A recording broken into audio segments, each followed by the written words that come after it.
ఆనందరావు భక్తి తెలుగును ఇప్పుడే సబ్స్క్రైబ్ చేయండి. ఒక సాధారణ గృహిణి భక్తికి మెచ్చిన వరలక్ష్మీదేవి స్వయంగా ఆమెకు స్వప్నంలో ప్రత్యక్షమై వరం ఇచ్చిందంటే నమ్మగలరా? అసలు ఆ చారుమతి ఎవరు? అమ్మవారు ఆమెకు ఏ వరాలు ఇచ్చారు? ఆ తర్వాత జరిగిన అద్భుతం ఏమిటి? ఈరోజు మనం వరలక్ష్మి వ్రత కథలోని ఆ అద్భుత ఘట్టాన్ని తెలుసుకుందాం. ఓం శ్రీ వరలక్ష్మై నమః. నమస్కారం అందరికీ. మీరు చూస్తున్నది ఆనందరావు భక్తి తెలుగు. గత భాగంలో పార్ట్ 2లో పరమేశ్వరుడు పార్వతీదేవికి వరలక్ష్మి వ్రత విశిష్టతను వివరించిన విషయాన్ని తెలుసుకున్నాం. ఆ వీడియో చక్కగా చేసి ఉంచబడింది. ఆ వీడియోను కూడా మీరు చూడండి. ఇప్పుడు ఈ పవిత్ర కథలోకి మరింత ముందుకు వెళదాం. మగధ దేశంలోని కుండిన నగరములో నివసించే చారుమతి అనే సద్గుణవతి మహిళకు వరలక్ష్మీదేవి స్వప్నంలో ప్రత్యక్షమవుతుంది. అమ్మవారు చారుమతికి ఏమి చెప్పింది? ఏ వరం ప్రసాదించింది? ఆ తరువాత చారుమతి ఏ విధంగా వరలక్ష్మి వ్రతాన్ని ఆచరించింది? దీన్ని పార్ట్ 3 వీడియోలో తెలుసుకుందాం. ఈ వీడియో కూడా చక్కగా చేసి ఉంచాను. ఆ వీడియో కూడా మీరు చూడండి. చారుమతికి అమ్మవారు ఎందుకు ప్రత్యక్షమయ్యారు?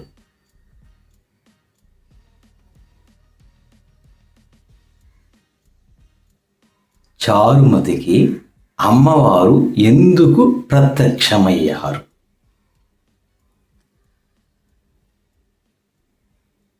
గత వీడియోలో, లాస్ట్ వీడియోలో శివుడు పార్వతికి చెప్పిన వరలక్ష్మి వ్రత విశిష్టతను తెలుసుకున్నాం. ఆ వీడియో కూడా చక్కగా ఉంది. దాన్ని కూడా చూడండి. చారుమతి ఎవరు? చారుమతి యొక్క గుణాలు: పెద్దల పట్ల గౌరవం, కుటుంబం పట్ల బాధ్యత, భక్తి, సేవాభావం, సాత్విక జీవనం. చారుమతి దేవికి వచ్చిన దివ్య స్వప్నం. చారుమతికి వచ్చిన దివ్య స్వప్నం.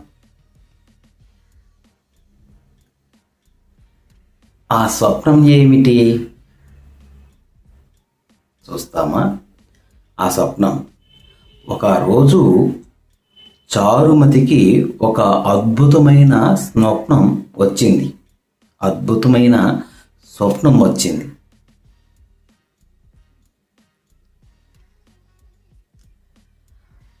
రాత్రిపూట చారుమతి నిద్రిస్తూ ఉన్నప్పుడు ఒక దివ్యమైన కాంతి వెలుగు వచ్చింది. అప్పుడు వరలక్ష్మీదేవి ప్రత్యక్షమైంది. ఆ అమ్మవారు దివ్య రూపం చాలా అద్భుతంగా, చూడడానికి ఎంతో అదృష్టం ఉండాలి. నేనే వరలక్ష్మీ దేవిని. ఓ చారుమతి, నేను వరలక్ష్మిని. నీ భక్తి, నీ సేవాభావం నన్ను ఎంతో సంతోషపరిచాయి. శ్రావణ మాసంలో పౌర్ణమికి ముందు వచ్చే శుక్రవారం నాడు నా వ్రతాన్ని ఆచరించు. నీవు కోరుకున్న శుభవరాలను నేను ప్రసాదిస్తాను. ఆ దివ్య దర్శనాన్ని చూసిన చారుమతి ఆనంద బాష్పములతో అమ్మవారికి నమస్కరించి, అమ్మా, నీ కటాక్షం నాకు లభించడం నా పూర్వజన్మ పుణ్యఫలం. నీ ఆజ్ఞను తప్పకుండా పాటిస్తాను అని ప్రార్థించి చారుమతి శ్రావణ శుక్ల పౌర్ణమికి ముందు వచ్చే శుక్రవారం వ్రతం ఆచరించమని సూచించింది. స్వప్నం నుంచి మేల్కొన్న చారుమతి చుట్టూ చూసింది. తర్వాత తన కుటుంబ సభ్యులకు స్వప్న వృత్తాంతాన్ని చెప్పింది. చారుమతి కుటుంబ స్పందన. చారుమతి కుటుంబ సభ్యుల స్పందన. ఇది శుభ సూచకం. వరలక్ష్మి వ్రతాన్ని ఆచరించాలి. ఆ వ్రతానికి సిద్ధమైన చారుమతి ఇల్లు శుభ్రం చేయడం, మండపం ఏర్పాటు చేయడం, కలశం సిద్ధం చేయడం, పూజా సామగ్రిని తెచ్చుకోవడం, పూల అలంకరణ ఏర్పాట్లు చేయడం. చారుమతి వరలక్ష్మి వ్రతాన్ని ఎలా ఆచరించింది? ఆమెతో పాటు వ్రతం చేసిన మహిళలు ఎలా అనుభవించారు? ఎలా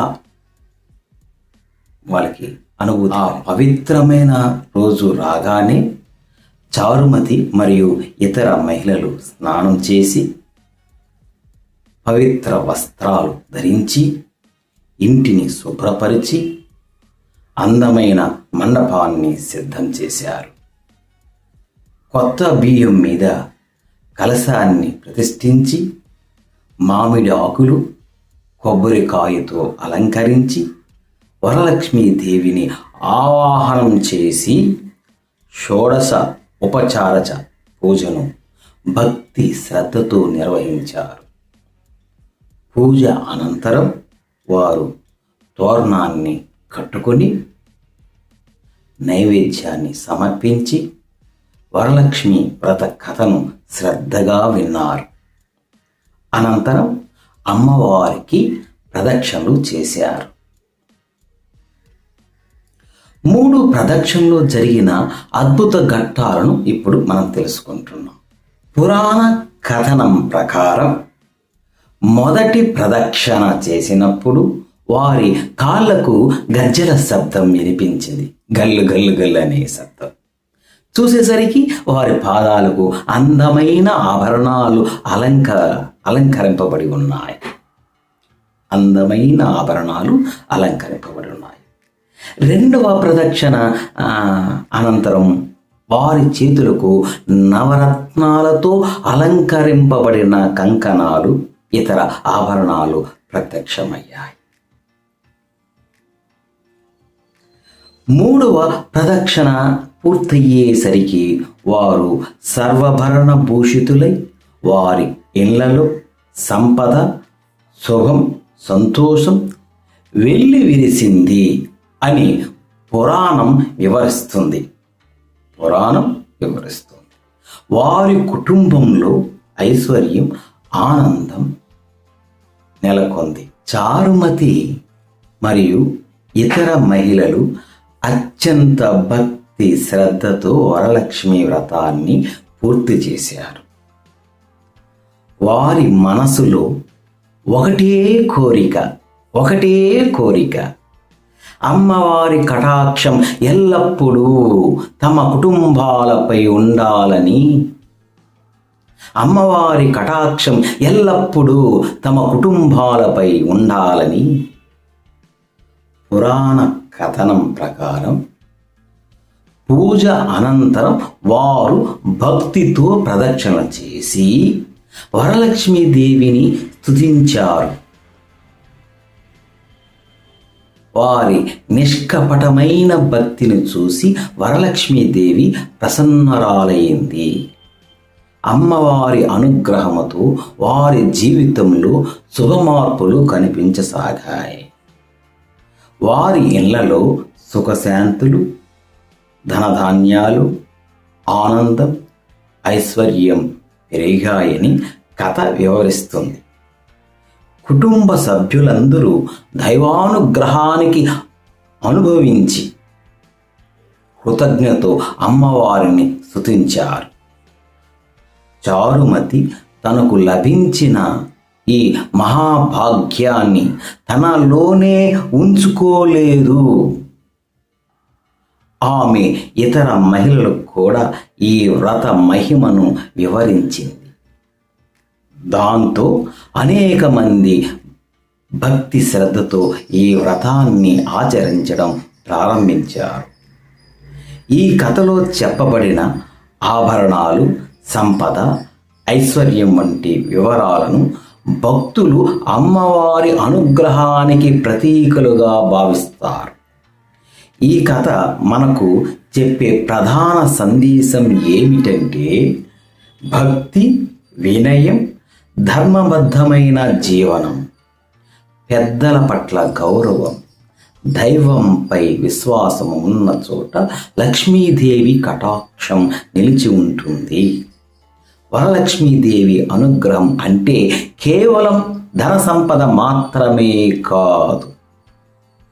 ఆరోగ్యం, కుటుంబ ఐక్యత, మనశ్శాంతి, సంతానం, సద్బుద్ధి, ధైర్యం, ధార్మిక జీవనం కూడా అమ్మవారి కృపలో భాగమే.